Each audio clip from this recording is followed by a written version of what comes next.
All right, good evening, everybody. My name is Auntie Jill, and this is our No More Relapse Tuesday group, and we're into chapter 2 of the big book, which is entitled, There is a Solution.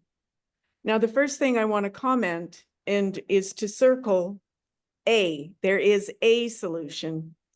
And this is not one of several solutions. The big book is saying there is a solution.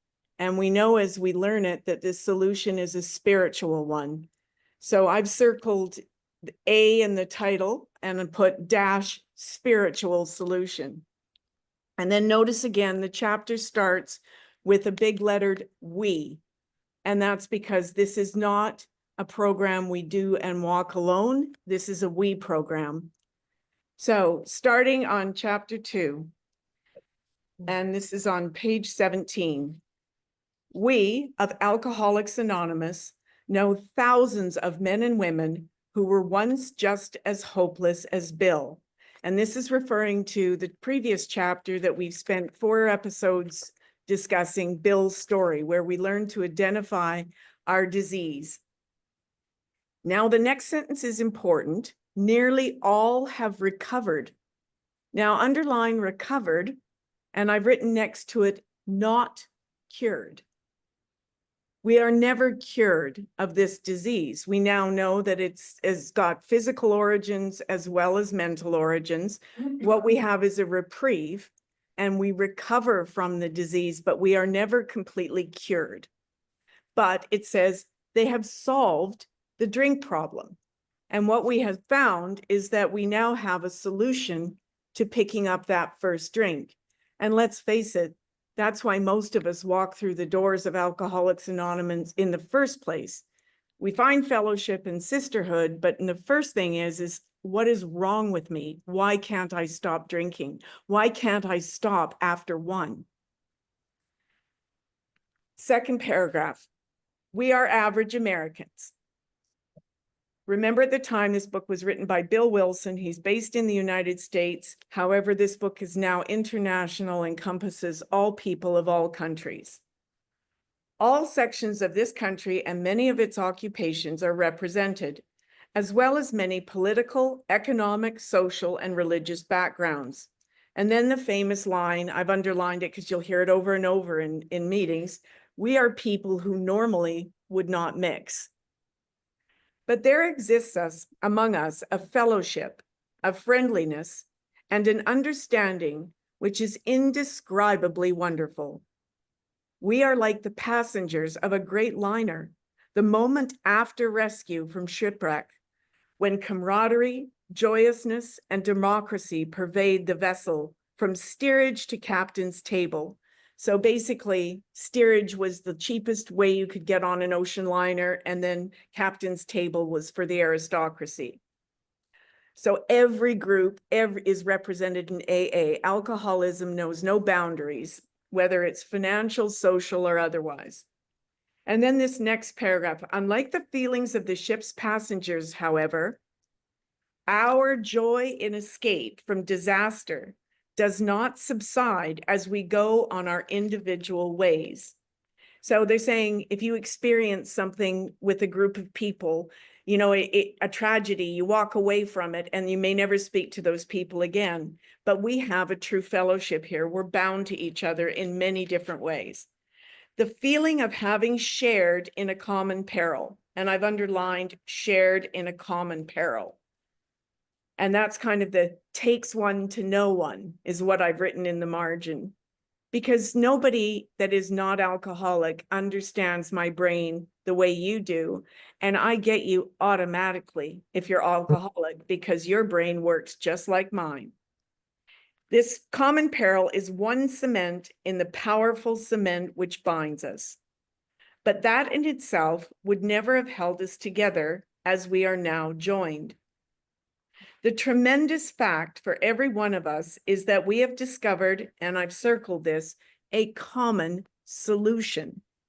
And that's a promise, because this is a solution. There is an answer to what ails us, and it's the program in this book.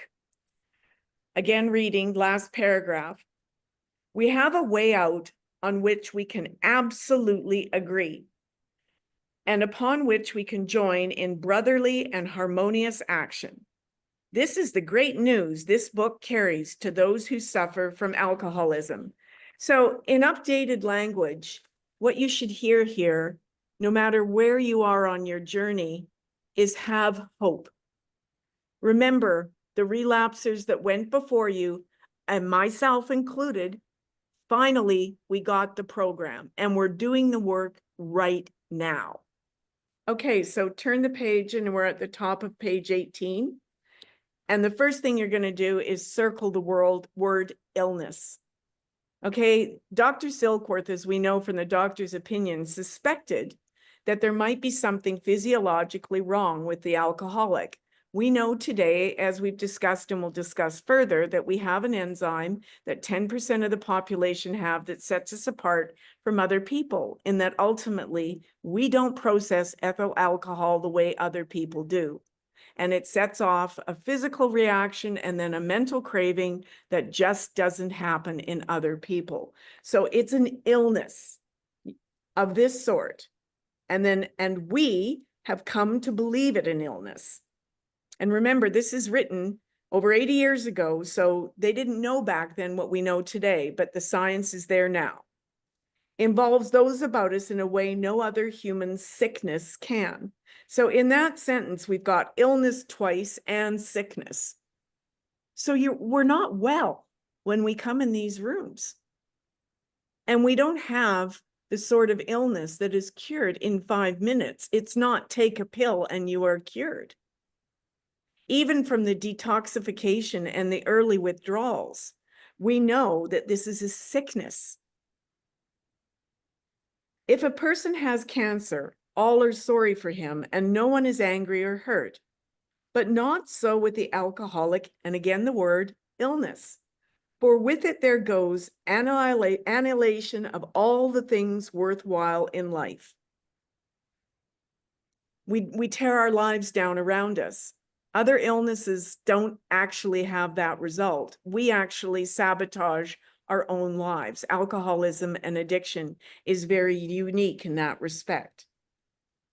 And then it enlarges on that and it says it engulfs all whose lives touch the sufferers.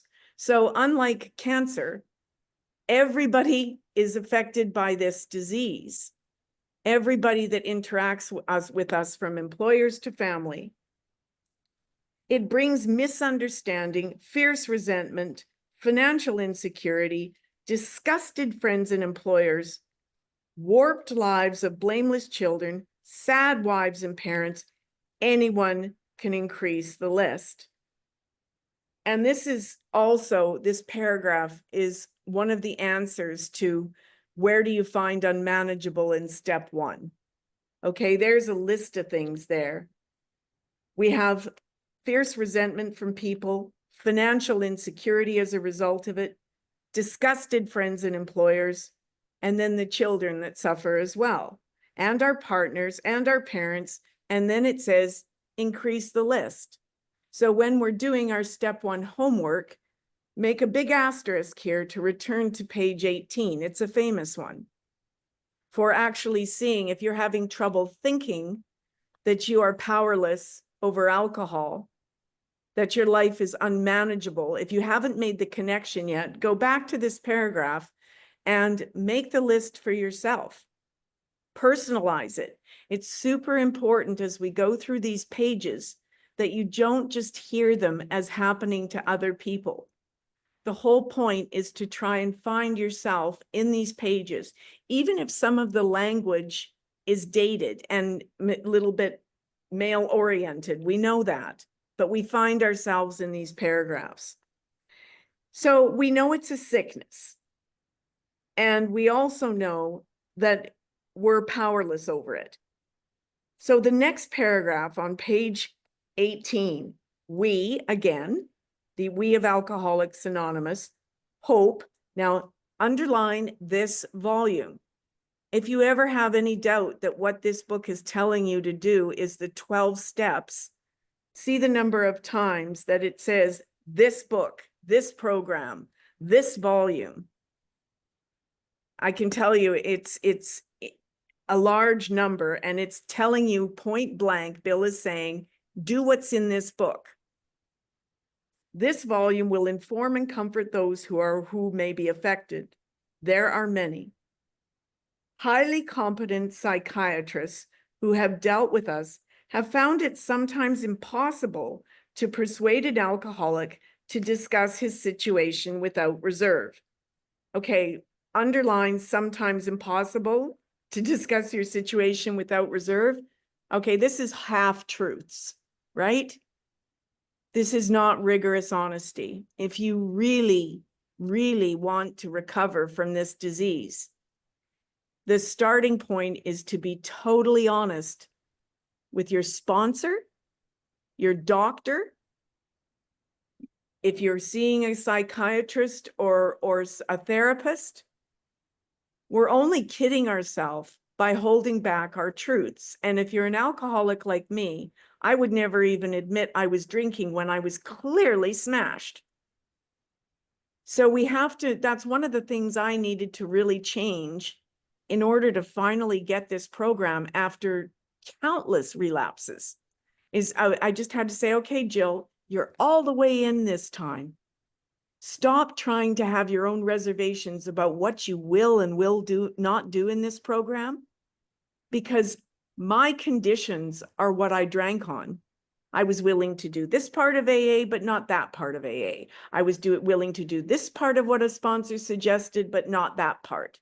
And it wasn't until I would finally cross the line of doing everything I was asked to do with a very often begrudging and a bit of a attitude, yes, that I started to really feel that I was gaining some recovery. So we're in the middle of page 18. Strangely enough, wives, parents, and intimate friends usually find us even more unapproachable than do the psychiatrist and the doctor. Now then notice the next paragraph, and always when it's in italics, it's doubly important because it costs them several times much more to put the font into italics when this book was printed. But the ex-problem drinker who has found this solution, who is properly armed with facts about himself, can generally win the entire confidence of another alcoholic in a few hours. Until such an understanding is reached, little or nothing can be accomplished. So this is really step one stuff. Until your first step is someone else's 12th step. So when I'm reaching out to you and doing this work, it's 12-step work. If you're constantly relapsing, it's step one where we really are having the issue, because that is the only step that you can do 100%. The rest of the steps, it's all about our best efforts and our willingness and doing it to the best of our ability at that point in time.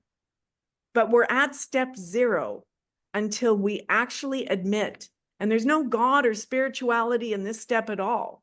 Just say, I am powerless over alcohol. How many times do we have to have this proved to us? We go out over and over again doing the same thing, knowing it's going to have the same result, but we do it anyway. What is that? Unmanageability.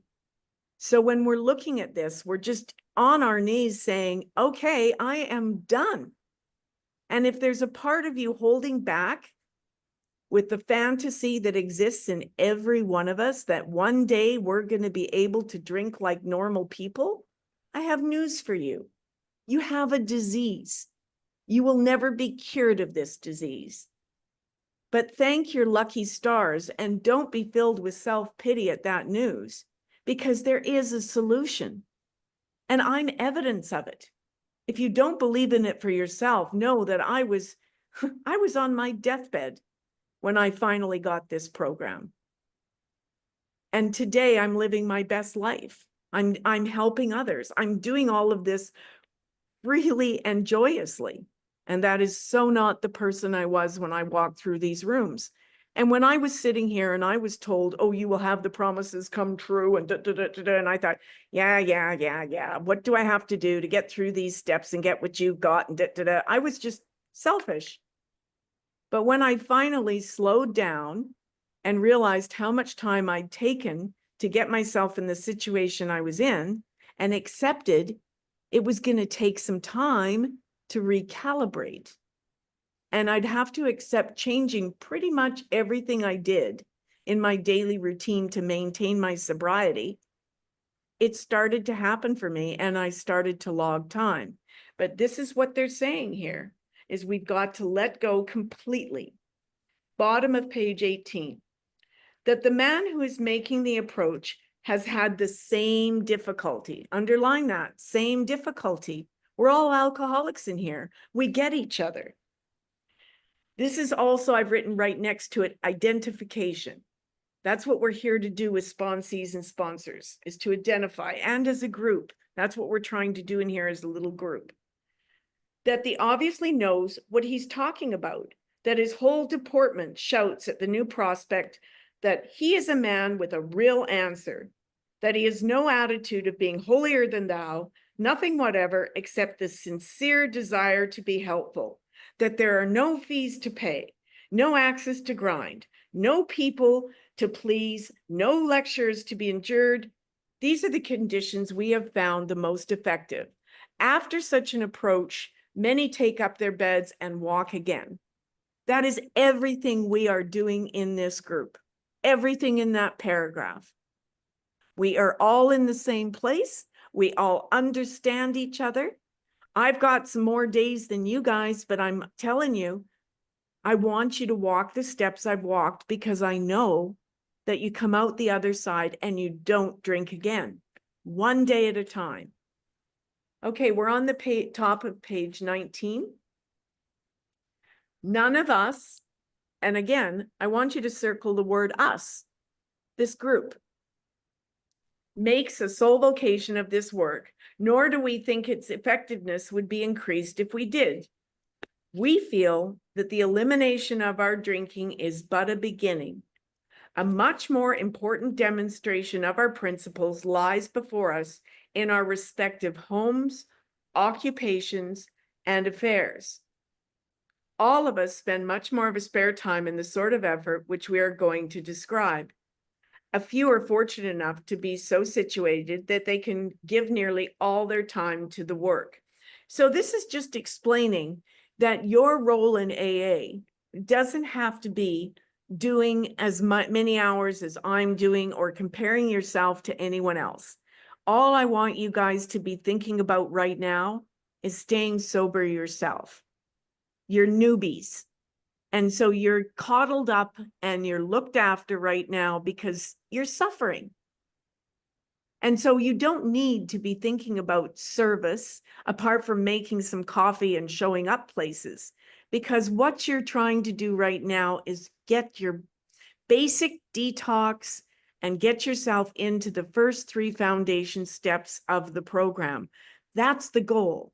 The rest of it will come in due course. But please don't think just whipping through these steps is going to guarantee sobriety, because it's the quality of the journey, not the speed. I really want you to hear that. It's the quality of your journey, not the speed. And this brings up a side point I want to raise, that I had a conversation with you earlier this week that was really quite a revelation. We know that we have all sorts of different groups available to us, and that there's all sorts of different ways of doing the steps, and that there's big book studies and there's different approaches for sobriety, et cetera, et cetera. So this paragraph that we just read is talking about having a degree of balance. The conversation I had with someone was that they were doing step 4 work in their first week of recovery. And my view on this is that the steps are in an order for a reason. And it says in several places in the big book that 1, 2, and 3 are our foundation. I also know from personal experience and from talking to many others that many people drink on step 4 if it's not handled properly and not taken through carefully. And we've discussed in here as well as about character assets as well as character defects.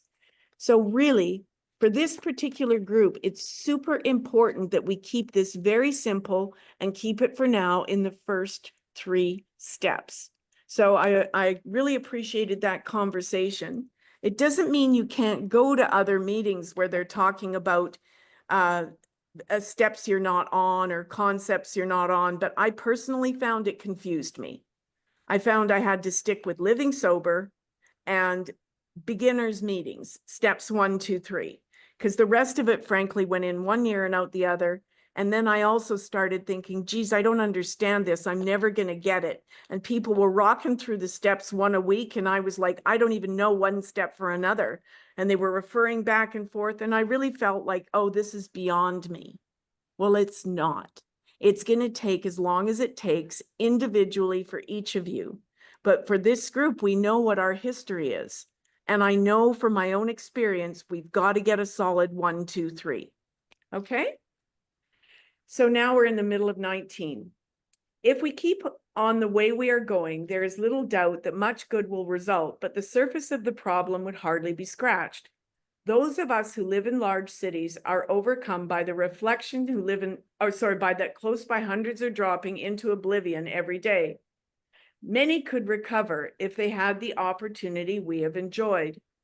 How then shall we present that which has been so freely given to us? In other words, they're saying, how do we pass on this program? And this is where they first are presenting this book and what its intention is.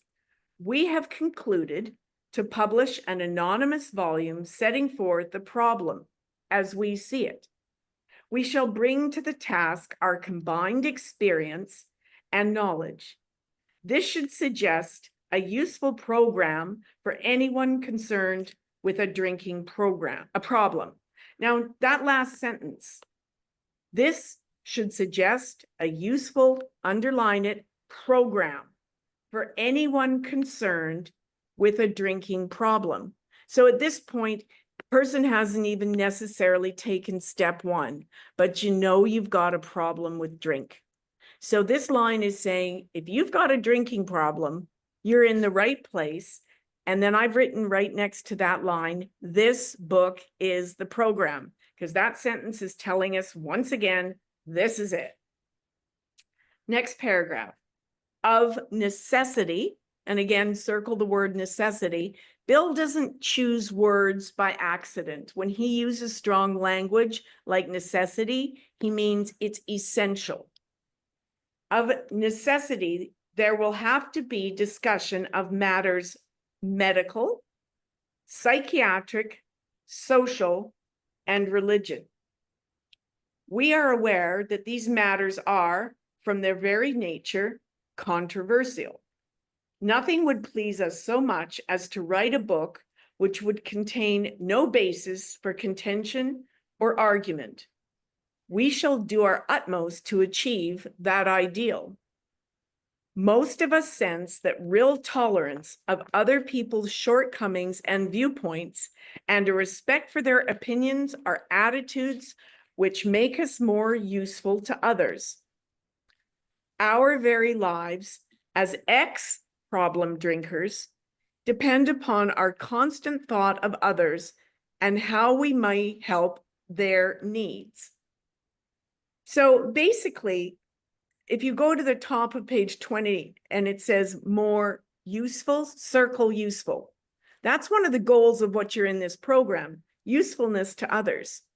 This is, again, a message about ultimately we're getting out of ourselves. There's a social aspect to all of this in that ultimately we heal ourselves to pass it on and help others. And if we don't help others, then my experience from heard from so many people is that they eventually drink again. It's in the giving away that we keep it. This is the top of page 20. You may already have asked yourself If only it is that all of us became so very ill from drinking.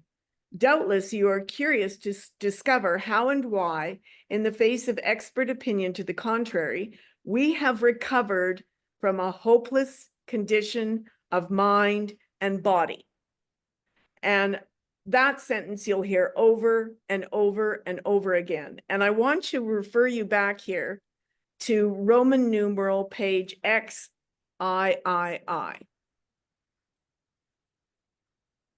The foreword to the first edition. So if you flip there, and you'll see in that first sentence, it says, we of Alcoholics Anonymous are more than 100 men and women who have recovered from a seemingly hopeless state of mind and body. So we're repeating it here. And there is a solution, because that is the huge promise of this program, that we're going to become well again in both mind and body with a spiritual solution. And then what ends up happening, and for those of you who are new here, I just want to explain briefly what happens, is you can know Alcoholics Anonymous forwards and backwards, the book and the program, in your mind. But to take it into your heart is sometimes the longest journey.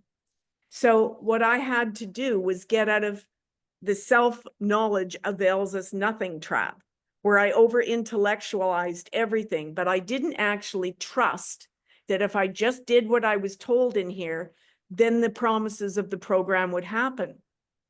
I honestly thought I could do it my way over and over again. And most people I've worked with that relapse think that too, that there's 95% of the program they'll do, but not the 5%. Oh, I won't call my sponsor today. I'll give myself off of doing my sponsor meeting, or I'll delay it, or whatever the case may be. And that's the SLIP, slip. Sobriety lost its priority. As soon as I put anything ahead of this program and working with my sponsor and doing the steps and doing the homework and the very foundation of what I'm being told to do, as soon as I take my will back and decide, well, no, I deserve a day off, I've been pretty good for 3 days or whatever. That's why there was originally the suggestion of 90 meetings in 90 days. Just be logical about it. How many days in a row did you drink? And for how long? So how realistic is it to think that in early recovery, you can pick and choose what's going to work to set up new patterns of behavior? For me, in order to get the routine, I have to have it drilled into me. And that's why we do these schedules at the beginning. I'm going to go to meditate at 8. Then I'm going to have breakfast. Then I'm going to exercise. Then I'm going to do, the routines that we need to follow. Then I'm going to go to the Bronx Big Book study. We're going to all these things needed to be in my weekly calendar. And if you haven't got this sign up on your fridge, please do it. Do the next right thing. I can't tell you how many times a day that interrupted me from slipping in early recovery. What is the next right thing? Maybe it's eat. Maybe it's have a sleep. Maybe it's call someone in the program so I don't feel lonely anymore. But self-care is integral in the stage that we're in now. So then it says, doubtless you are curious to discover the how and why, in the face of expert opinion to the contrary, we've recovered from a hopeless condition in mind and body. If you are an alcoholic who wants to get over it, you may be asking, what do I have to do? And then it's going again. It's the purpose of this book. It is the purpose of this book to answer that question specifically. So again, it's reiterating once again, the answers are in these chapters. We shall tell you what we have done. Before going into a detailed discussion, it may be well to summarize some points as we see them. How many times people have said to us, I can take it or leave it alone. Why can't he? Why don't you drink like a gentleman or quit? That fellow can't handle his liquor. Why don't you try beer and wine? Lay off the hard stuff. His willpower must be weak. He could stop if he wanted to. Or, she's such a sweet girl. I should think he'd stop for her sake. Or, the doctor told him that if he ever drunk again, it would kill him. But there he is, all lit up again. Now, these are commonplace observations on drinkers, which we hear all the time. Back of them is the world of ignorance and misunderstanding. We see that these expressions refer to people whose reactions are very different from ours. Okay, so this is an important point. Those that are close to us, that are normies, that haven't been to Alcoholics Anonymous meetings or Al-Anon, haven't got a clue what is going on with us. They think, I've had the comments, and I'm sure some of these are familiar to you, that we're of weak character. You know, you're so good at willpower to get through other things. Why can't you get through that? You know, or why can't you just back off? The answer is they're not wired like us. And it's really not fair for us to expect them to get us. Because if you're not, for example, dyslexic, you can sympathize with someone who's dyslexic, but you can't empathize because you don't have that problem. And that is one thing I had to really come to terms with, is that I can't really expect anybody outside of the program to understand what's going on in my head unless they've gone to the meetings themselves or they belong to our sister program, Al-Anon. So we have to cut slack to others. And then I'm going to stop there because this gets into a different section where we're talking about how we identify exactly whether we're an alcoholic or not. But what I want you to really take away from tonight is that you belong to a select group of people that have a physical condition, and an even more select group of people in that you're actively searching for the solution. And I really want you to take away from this, even if you've slipped recently, that this is truly possible to attain and maintain, because your life depends upon it. And just simply follow the program. We've seen it 5 times in this reading tonight, and that's why it's so important. It's telling us over and over again, this program. Okay, so I'm going to stop the recording there.